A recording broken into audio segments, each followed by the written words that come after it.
Hi, welcome to Atheist Encounter Podcast. Do you want to know about atheists and their encounters? Then you're in the right place. Alright, so stay tuned as we are about to embark on a journey with another atheist.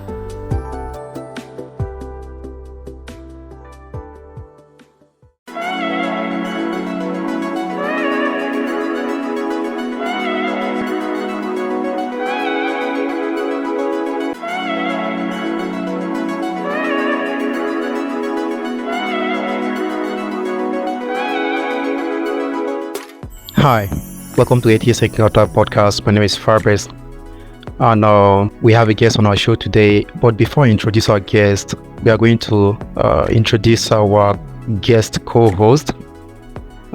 He's been on the show before now. I think I'll let you introduce yourself. Go on. My name is Mr. Dede, and I'm also an atheist, and you're welcome to the podcast once again. All right, thank you for that. And our guest for today is Mr. Praise. Good evening. Nice to be here. Okay, thank you so much for honoring our invitation and coming on the podcast today. I have an information to let you know that Brendan is going to be available today for the time being, but he might join us online when he comes online. I think I'll let our guest co-host start. So, Mr. Adi, can you go on? You're welcome to the podcast. I'd like to ask a question. I'd like to ask this question. Could you tell us, or just give us a narrative story on how you became an atheist? Okay, thank you very much for that question. I used to be a Christian, and at a point in my life, I started questioning some of the things that we were taught while we were growing up, in children's department. And at some point, they told us these questions are blasphemous. But then an inquisitive mind will always seek for answers whenever these questions pops up. So, what they were saying didn't in any way weigh me down. I decided to seek for answers for challenges that we face as humans. And as well, I was seeking for the face of God, because as I was taught that when you have issues, you seek for the face of God. And in seeking for the face of God, I realized that there is no God out there. It is just us humans that are responsible for our experiences here on earth. And I think in summary, that was how I became an atheist. You just said you came to that conclusion that there is no God. How did you reach that conclusion? What were the things you saw? Did you go like, okay, you know what? There is no God or something. What was that thing you saw? Okay, thank you. I won't say there was one thing particularly I saw. There were different things, series of encounters, series of questionings. It started by reading the Word of God, the Bible, trying to understand what God is trying to tell us. And while reading it, you're seeing contradictions here and there. You're seeing things that are dehumanizing and all of that. And of course, considering the segregation we have among ourselves, I decided to seek for which one is the true religion. Every religion claims there is a God. Every religion claims that their own way of life is the best. So which one is actually the best? And in seeking for these answers to the Bible and to life's challenges, I realized that all of the things that we look up to for answers, the questions are here at our feet. So, for instance, there was an inventor who invented something that restores sight recently. that has kicked off the argument of God does miracle to restore blind sight and all of that. So the whole thing that we look up to is actually down here with us. And maybe I will say also that the whole religious stuff seems to be a political agenda, but I don't want to go there for now. Thank you. What do you have to say about the misconceptions? Because we know that many religious people, they see atheists as immoral people, and people who worship the Satan, or people who are just clueless, or so what do you have to say about that misconception? I want to put it in two ways. The thing is, you don't use a part to judge a whole, and you don't use a whole to judge a part. Now, why I am saying this is there is a possibility that people who came up with that idea might have had experiences with atheists in the past that didn't go down well, so they had to tag every other atheist a bad person and all of that. That's aside, there's also a possibility that their mindset, their teachings is one that inspires segregation. The Bible says that evil communication corrupts good manners. Don't be unequally yoked with unbelievers. So it's a default segregation that is in them. So it's not really a thing of atheists, but people who don't believe in their own religion. So as long as you don't believe in their own religion, to them they are not comfortable dealing with you. So it really has nothing to do with the atheist stuff, but all about you not being among them. So as long as you are not among them, automatically they see you as an enemy. Thank you. All right, thank you so much for that response. I learned a thing or two from your response, Mr. Praise. Okay, I would like to continue with this question. Since you left religion, can you tell us, do you have some challenges you faced as an atheist? Thank you. That's actually an interesting question. To start with, the fight is a fight to unite humanity, because I think that we cannot achieve anything when we are divided. Using the story of the Tower of Babel, for instance, the Bible says that the children of men came together to build a tower. The Bible didn't record that they sinned against God. No. The Bible said they came in unity to build a tower. And God saw that there was no way that these people will not achieve this thing apart from changing their language. Now, conceptually, changing their language speaks of division. I was discussing this thing with my neighbor this afternoon, and he was saying they were not understanding themselves, because he was referring to the literal change of language of you're speaking Igbo and speaking Spanish and all of that. But I told him the fact that you are not understanding me states that we are having a misunderstanding, and we cannot achieve anything having a misunderstanding. Now, having said this, personally, since I left religion, most of my friends were actually friends I met in my religious background. And like I mentioned in the last response, it has to do with you not aligning with them. That's what triggers their attack. I don't know how to put it. So when I left, most of them turned their backs on me. I had people who were bold enough to tell me to my face that we do not want to relate with you again. And I had people who did it subtly. But at the end of the day, I had already embraced the fact that if I leave religion, I will lose so many friends. So I would say it wasn't really hard for me to adapt to that. Thank you. Okay, you skipped one part I would like to know about, like the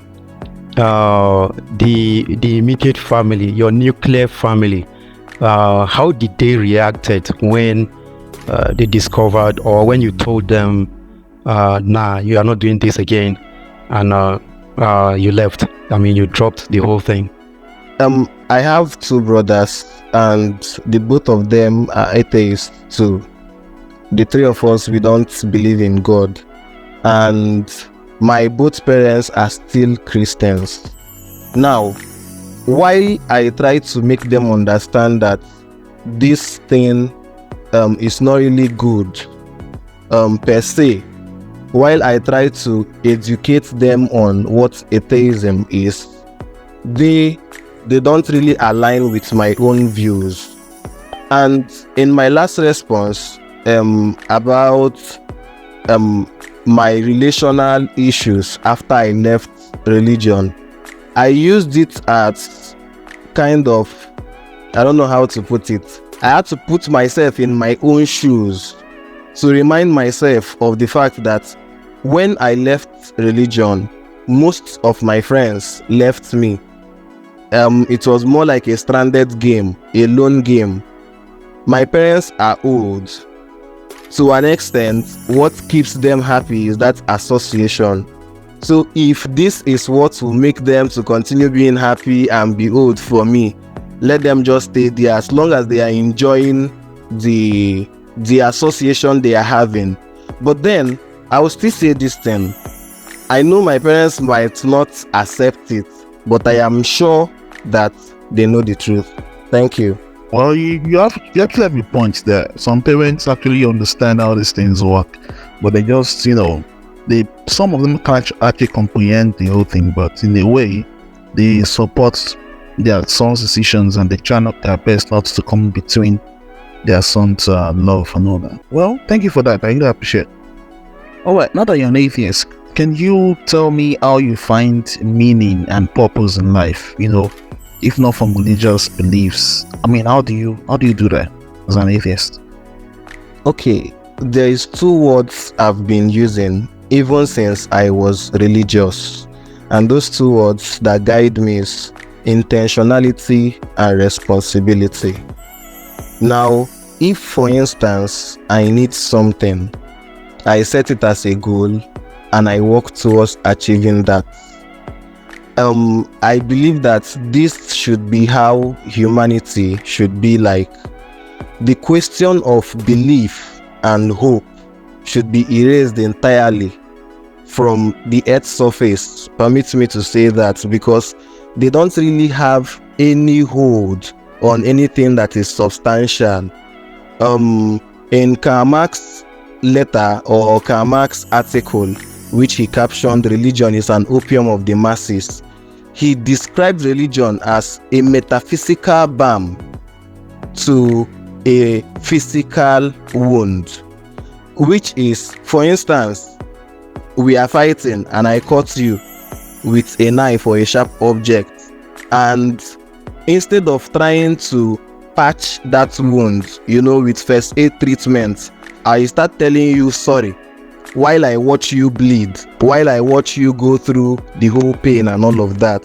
So the sorry at that point is not needed. At that point, what is needed is medication. So that has to do with intentionality and responsibility, and these are the two things that guide me. Thank you. Right, thanks for that response. I really appreciate. So if that is how you think, then where do you get your morals from? I mean, it has to come from somewhere, right? So where do you get your morals from? While I was a Christian, I used to think that people who are not Christians, they don't live morally. But when I left, I even realized that most people who are irreligious they even live more morally than people who claim to be religious. I'll give you an example. China is one of the safest countries in the world today. The last time I checked, they said that if you misplace a phone in a public place, possibilities of finding it is very high.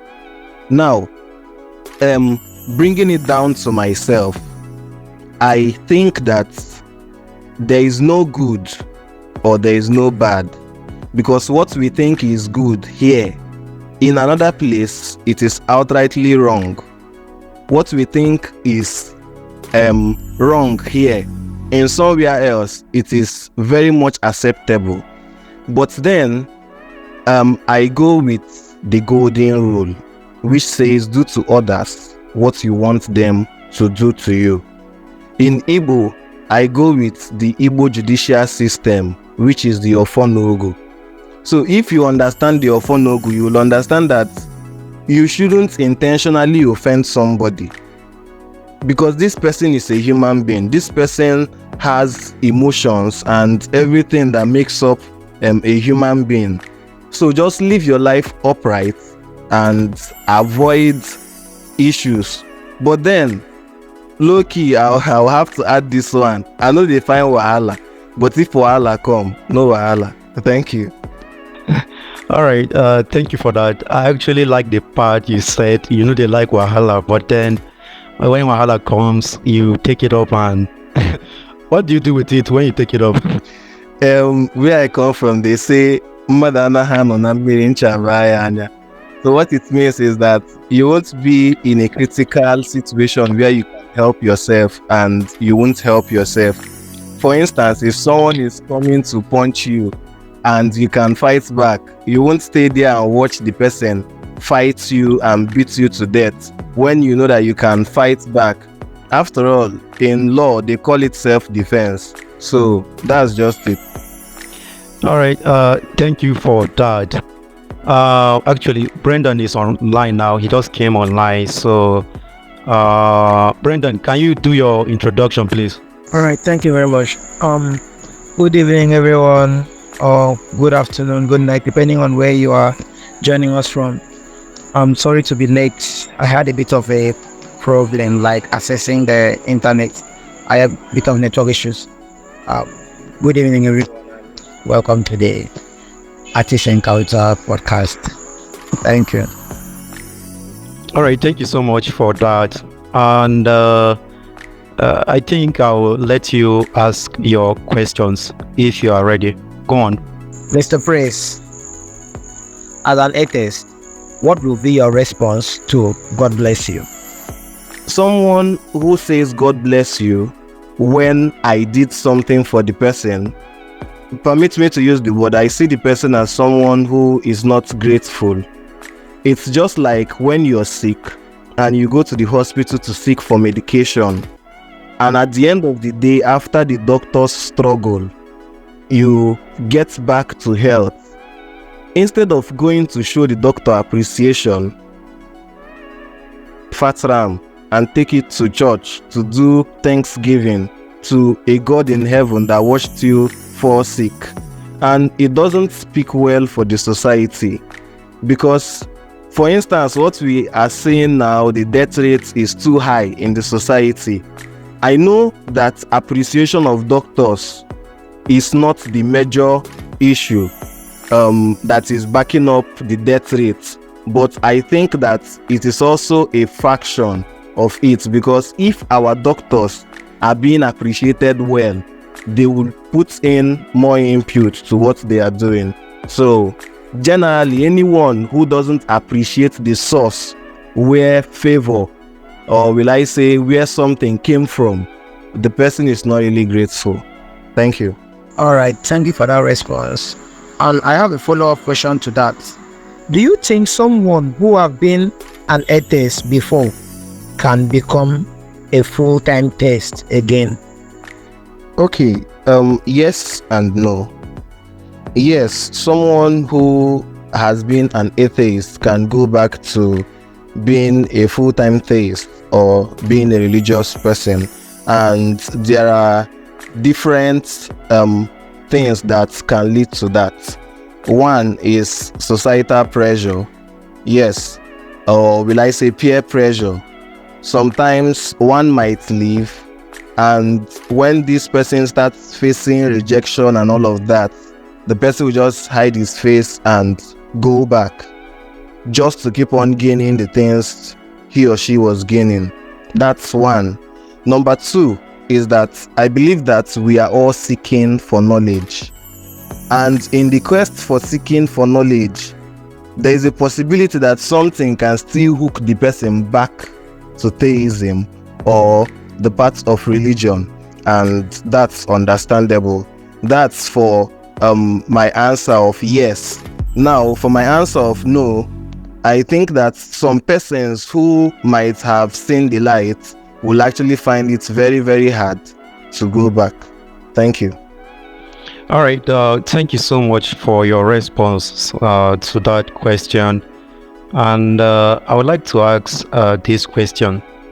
Do you think religion is very important in the society to maintain order?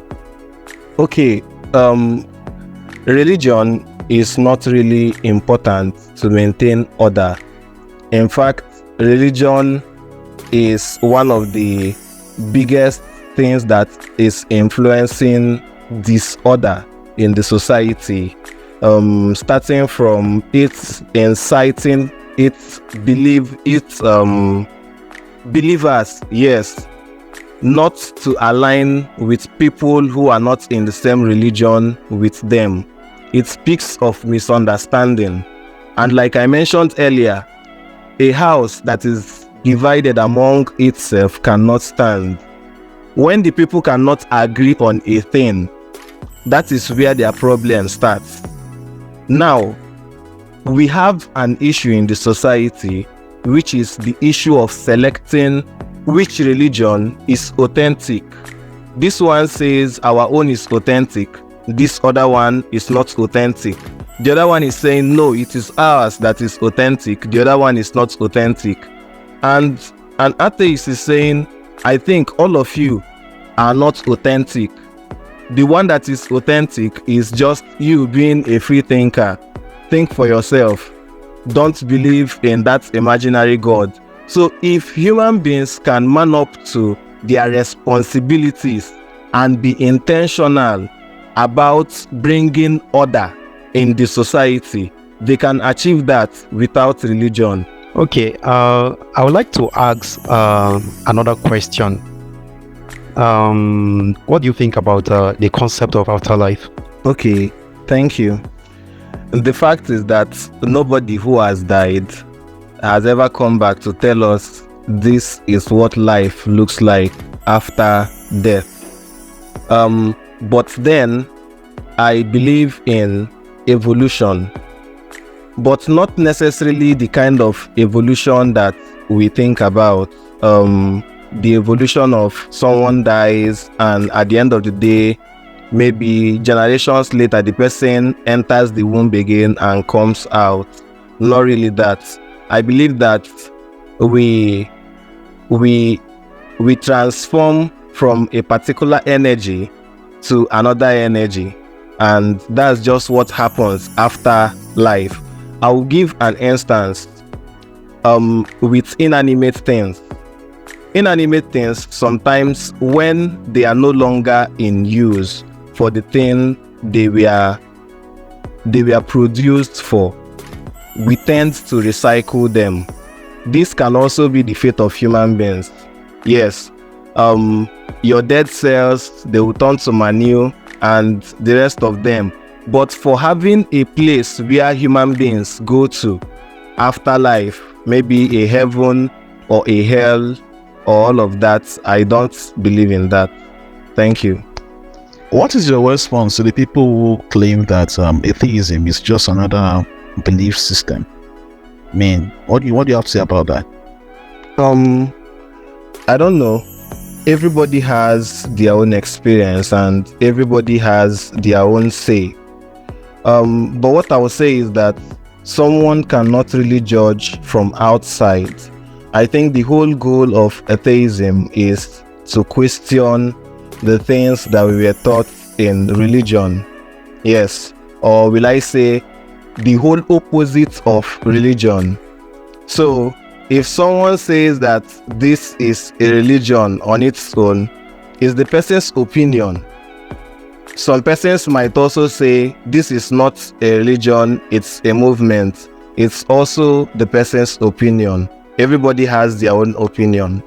In a nutshell, do you think life has any meaning / a purpose as an atheist?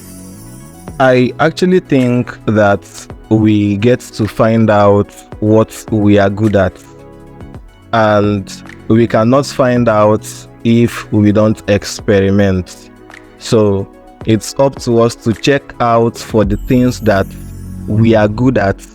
We keep on experimenting until we get to find out that thing that is most unique among us. I'm talking of personal experience here. Now the question of destiny, to say this is what someone must be, I don't really think so. It is you who will decide which path to follow. Thank you. All right, thank you for that response. As an atheist, you married a wife. When you married this wife, you were a Christian, you were religious. Sorry to say a particular religion. You were religious when you get married. You and your wife were religious. And as time goes on, you now realize that religion is not actually what you were thinking. And you now became an atheist. And you guys actually have kids in this family. Very little kids that are coming up. Now, in order of your wife not to influence these kids and indoctrinating them into religion, what will you do in this situation if your wife does not agree to your views as an atheist and still want to continue to be religious and taking those kids to church? What will be your action? This is actually a critical question, and I think it has to do with being tactical and not being violent with the approach. Normally, everybody cannot get to agree on the same thing. There will always be issues. We cannot always say we are on the same side. In fact, someone who was describing marriage said that marriage is not really 1 + 1 = 1. It's 1 + 1 = 2, because these are two different personalities coming together to keep on expressing their personalities. You don't really force your spouse to tilt to a lifestyle that you want to live.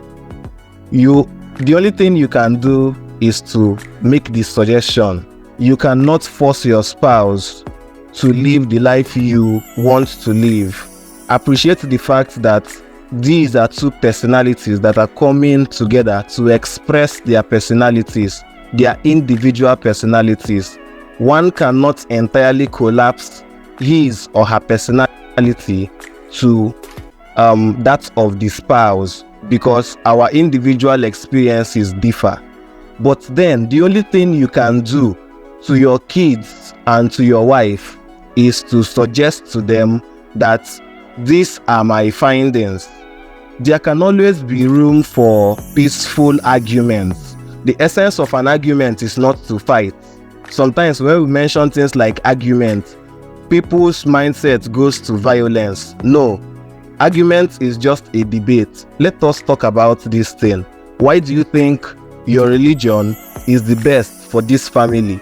Me, why do I think my own path is the best for this family? We can discuss these things, and if they are hell-bent on continuing with religion, like I mentioned, you cannot force them. All you have to do is just to drop your opinion. Thank you. All right, thank you very much for that. So in summary, what you meant is, in aspects of your wife, you can actually, you can take a girl out of the village, but you cannot take the village out of the girl.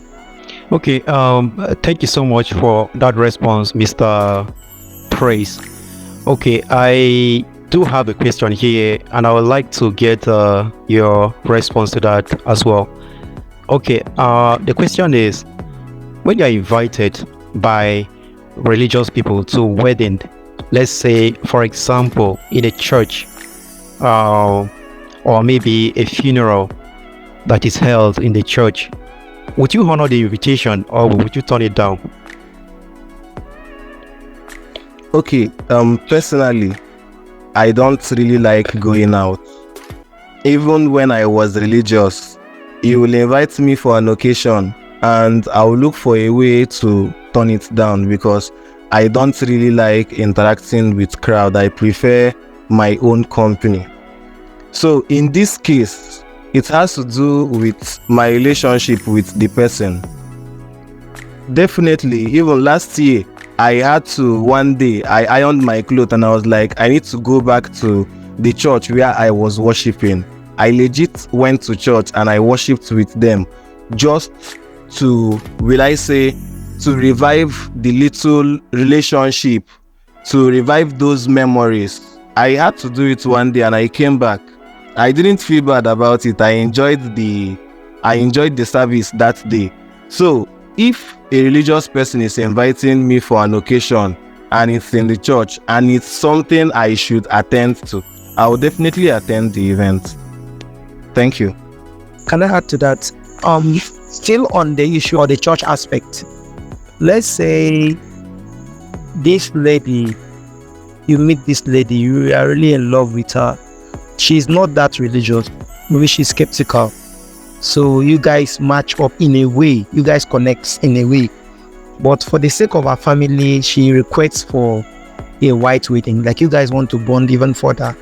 And you request for a legal court marriage, and she requests for a white wedding, maybe to, in respect of her family.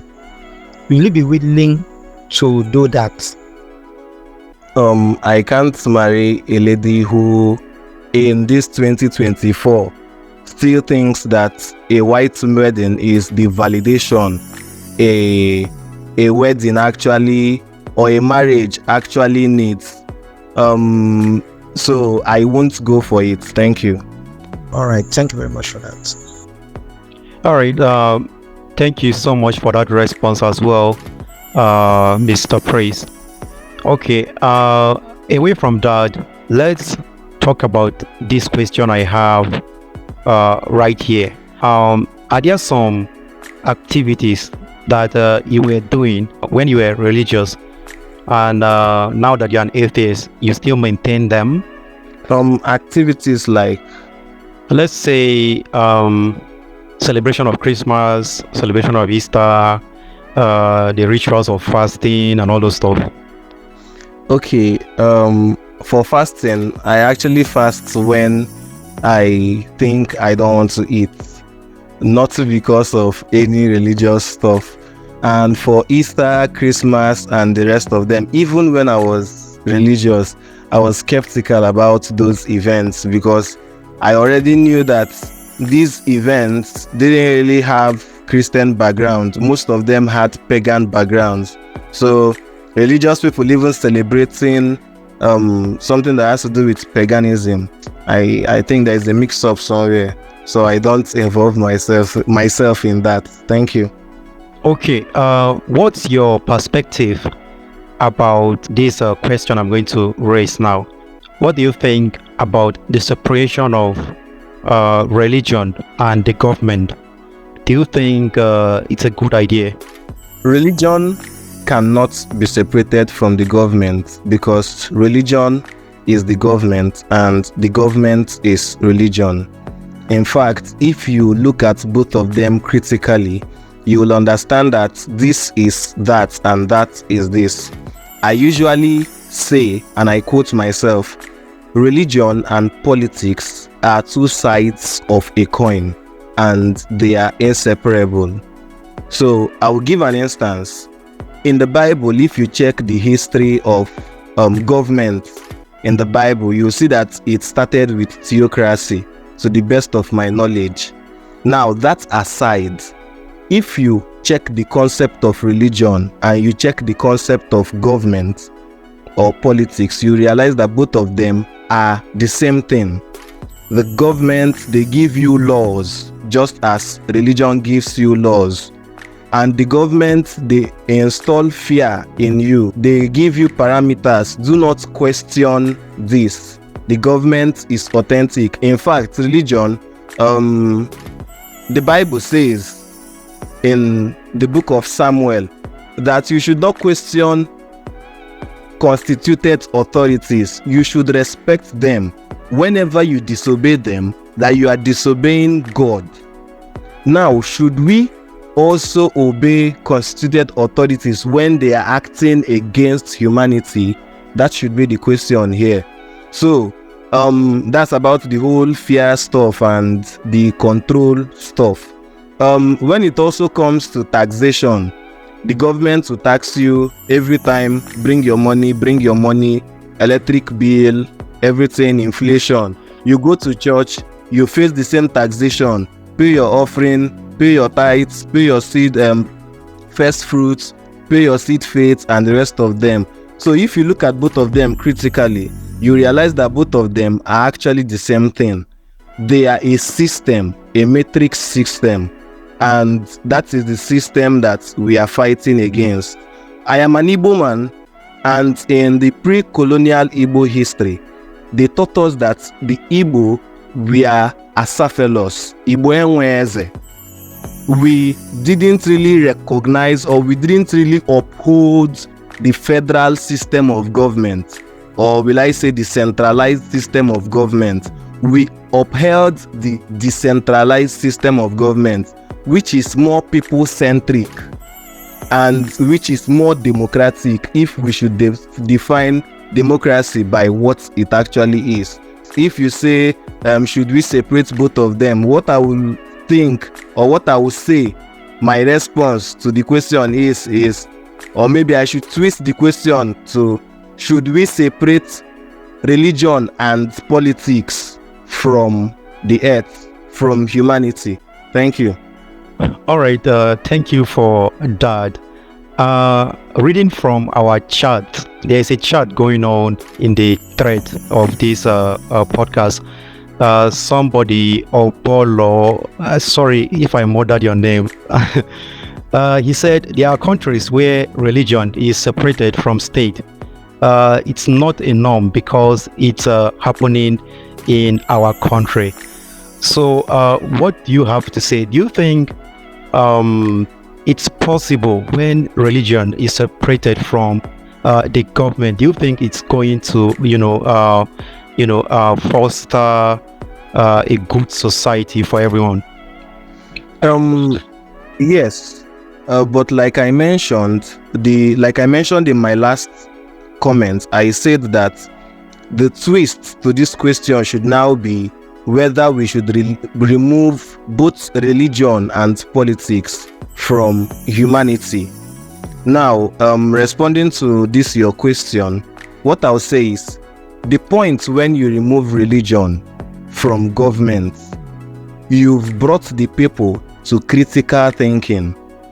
You've made them understand that they are responsible for their actions and they should be intentional about their actions. And whenever the people realize that they are actually the ones that are powerful, the power does not belong to the center. The power should be decentralized. You see that politics is going with religion. So that's my thoughts. Thank you. What is your advice for religious people who are slowly trying to leave their religion to come into to leave their religion to become atheists? What is your advice to them? What do you think you can say to help them with their journey? They say slow and steady wins the race. The thing is that they are on their quest to find light, to seek for genuine knowledge based on fact and not based on belief. So anybody who wants to leave religion should sit down and calculate it very, very well. It will be depressing. You will find rejection. You will find segregation. In fact, all the shun, you will find all of them. People will turn their back against you. People will see you as an enemy, as a threat, just for announcing that you no longer align with their belief. So first of all, sit back and count the cost. Ask yourself if this is something that you can actually do. And if you think that it is something you can actually do, like I said earlier, slow and steady wins the race. Just follow your pace, and at the end of the day, you will find fulfillment in your journey. Thank you. All right, adding to that, do you try to rescue others from religion too, or you just keep your thoughts to yourself? Okay, thank you for that. There are two sides to it. I don't keep my thoughts to myself, but then I don't confront people like one-on-one with those thoughts. I prefer using my social media handle because I believe that social media is meant for social ideas. So I just go ahead and make my publicity there. I publicize my idea, and if anyone is interested and the person reaches out to me, of which there have been, I take the person at the person's pace. But the case of going to sell this idea to somebody face to face, I don't really do that, because I understand that religion brings about segregation. The mention of religion brings about segregation. So just day your day, make I day my day. But that doesn't mean that I will not publicize it on my social media handles. Thank you. All right. Thank you for that response. There's this question I sincerely want to know your perspective on. What do you think about teaching religious studies in our school system, that's in our education system? What's your take on that? Okay, I'll be very brief on this one. If science will not be taught in our religious gatherings, then religious teachings should not be taught in schools. Thank you. Are you saying religious teachings should be taken out of our curriculum, our school system? Is that what you're saying? Entirely. Not just religious teachings, but religious activities. We are there to learn. When the purpose of a thing is not defined, abuse is inevitable. Why you are going to school is to learn. So if you're actually going to school to learn about religion, it should be a school of theology, to the best of my knowledge. So as long as it's not a school of theology, but a general school where everybody is coming to learn general knowledge, then we should reserve those religious teachings for either religious gatherings or schools of theology. Thank you. Thank you for your response. But adding to that, let's assume you as an atheist, you have a child and you don't want your child to learn about these practices of religion and all that, and there are no schools close to you that can offer that. How do you go about that? Will you keep your child and home educate him, or what? The curriculum we are using currently is actually warped. It is not there to shape the mind of a child for something that is positive. Rather, it's something that is geared towards making an average graduate to be dependent on the society. So an average parent should not depend on the schooling system that has a warped curriculum to school their children. Ideally, the essence of parenting is to groom your children. So after what they are being taught in school, when they come back, you teach them your own. You teach them to be intentional, you teach them to be responsible. And of course, you should teach them tolerance. So for the time being, while they are in schools that exhibit these kind of religious activities or religious teachings, they should just flow with it. It's for few years. You can cope. Yeah. Thank you. Are there any aspects of religious life or culture that you still admire, like maybe gospel music or maybe the Christmas holidays and co, that you still think are valuable, that you think that, maybe it's difficult for you to let go? Okay, everybody in my family does music. I'm talking of my immediate family, including my parents. So the musical aspect of religion still draws me back. Most of the time, I even follow up some gospel artists. Yes, I vibe to their songs, not because I believe in what they are singing, but strictly for that, will I say, musical experience or whatever. And I think, as it stands now, if a church should call me to come and lead the music session in their church, I'll gladly accept that. As long as it's strictly business, I'll gladly accept that. I need to go back and flex my voice. Thank you. The Holy Spirit is still with you. Like it's like a thing that you really, really enjoy doing. Yes, I enjoy doing music. Now, gospel music, I don't have anyone on my phone which I play. But that doesn't mean that maybe I'm scrolling through Facebook and I see one song from, I don't want to mention name, but any popular gospel artist, and I just feel like, okay, I enjoy the melody, I'm vibing to it. Just for that moment, I will do the vibing and I pass. And it's just for the musical experience of it, and it has nothing to do with the religious side of it. Thank you. Are there any doubts that you've had as an atheist? Because of course, this journey is not an easy journey. Are there any doubts that you've had that you feel like it could mean something doubtful about atheism, something that could make you go like maybe on the wrong path? Has there been anything like that at all? Yes, there have always been doubts.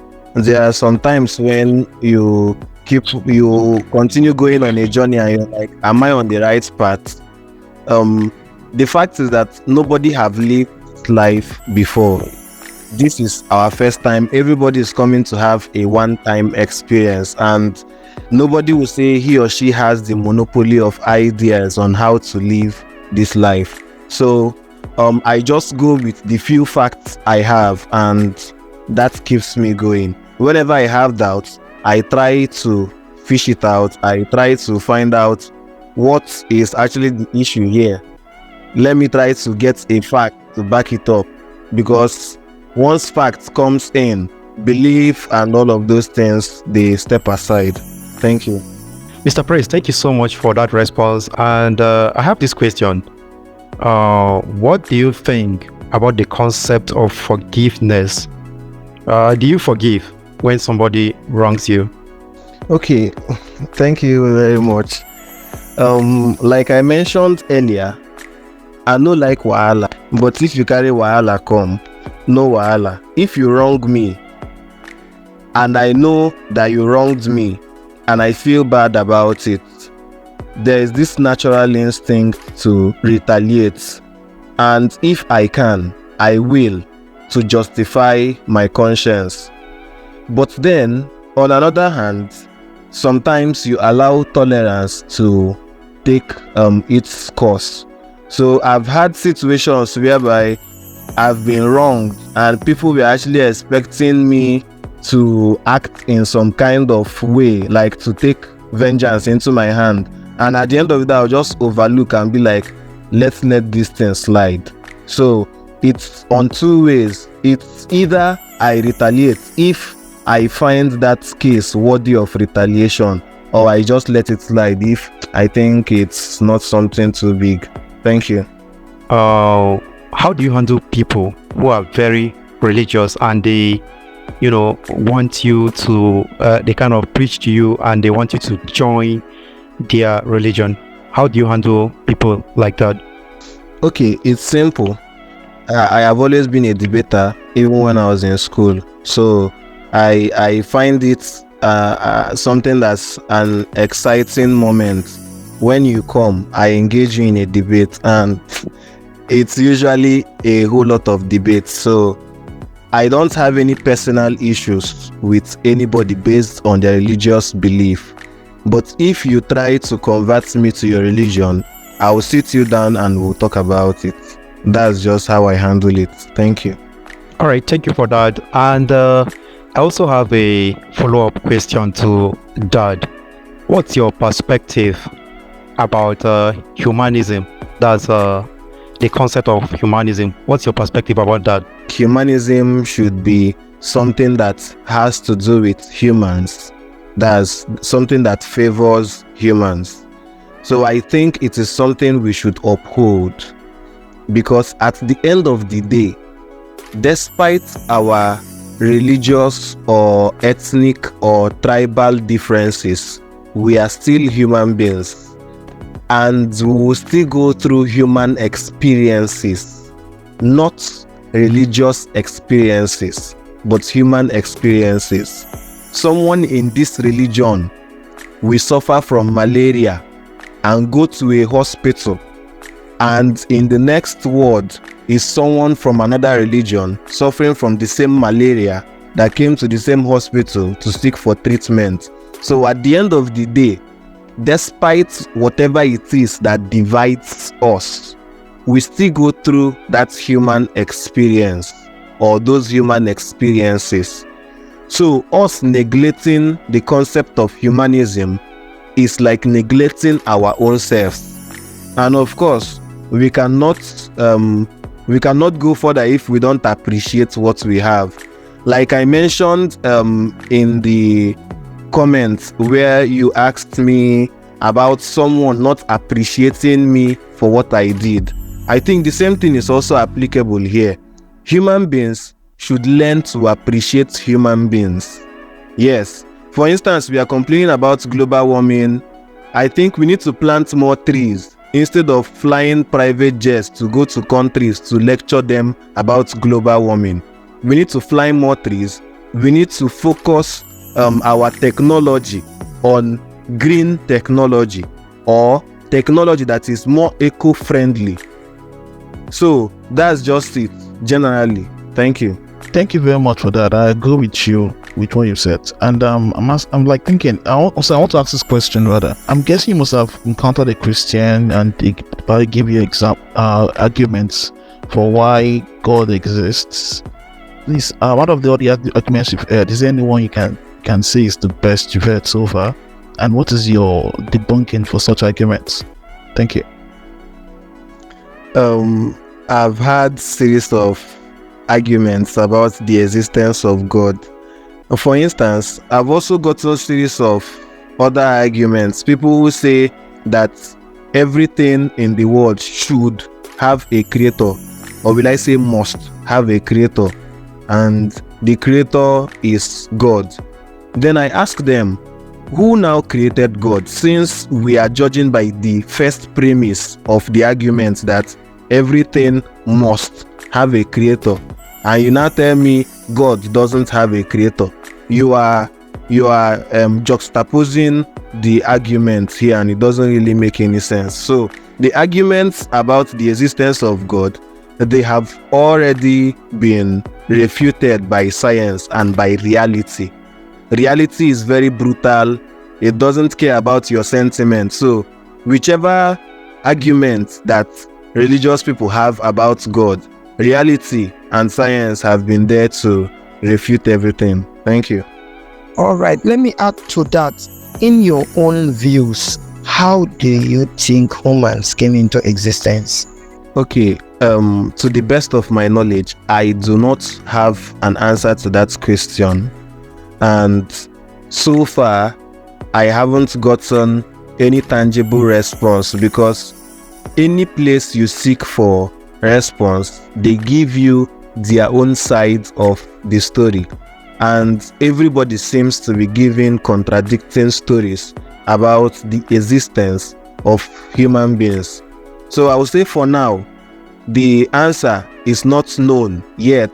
It might be known, but it's locked up somewhere. I'm just adding. Thank you. All right, thank you so much for that response and your honesty about the last question you just answered. I would like to ask my last question as well. And this question is more of a personal thing. If you would want to share, how has been your relationship with your fiance? And is your fiance a religious person, if you have one? I don't even have a girlfriend. Much to talk of a fiance. Like seriously, you don't have a girlfriend. What are you waiting for? What's happening? Religious segregation. Most girls, when I approach them, this whole issue of I cannot bring you to my parents, you don't align with our values and all of that. And of course, the present day idea of dating have been, permit me to say, abused. So most of the people on the dating pool are not dateable. So sometimes I just prefer my own peace of mind instead of tagging along with someone that will give me unnecessary headache. Thank you. Okay, all right. So thank you so much for that response and for sharing your personal life with us on the podcast. I would like to get one last word from Mr. Brendan. Mr. Presude, thank you very much for being here with us tonight. We really appreciate your presence and your acceptance to be with us here tonight. We really thank you and appreciate you for that. And we are honored to have you as our guest tonight. And we are looking forward to more encounters together, maybe a debate or any other, conversational aspect that may come up later in the future. We'd love to have you back on the show. Thank you very much and have a nice one. Thank you very much, Mr. Brendan. It's a pleasure being here tonight. Nothing excites me more than sharing ideas with like minds. Thank you. All right. Thank you so much for that, Mr. Praise. Mr. Adi, can you say a word to our guest? Mr. Praise, you really touched us tonight. I've enjoyed every bit of it. And if there's anything you'd like to add. The whole issue of network, I think it's a general problem, but maybe we can work on it, we can upgrade it to avoid glitches like this subsequently. But all things being equal, the podcast went down well. Thank you. All right, Mr. Praise, thank you so much for that recommendation, and we sincerely appreciate you. Even though the invite I sent to you was a bit late. I think I invited you yesterday and you accepted. So we sincerely appreciate you for coming on the podcast today, even though the invite was a bit late. Thank you so much and have a great night. Good night, everyone.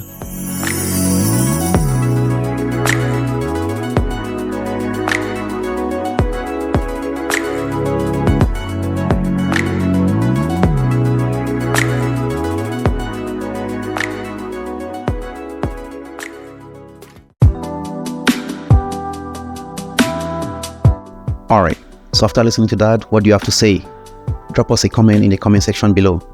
You can as well follow us on Facebook, TikTok, YouTube, Instagram, and Spotify. Alright, so thank you so much for listening, and we'll see you in the next one.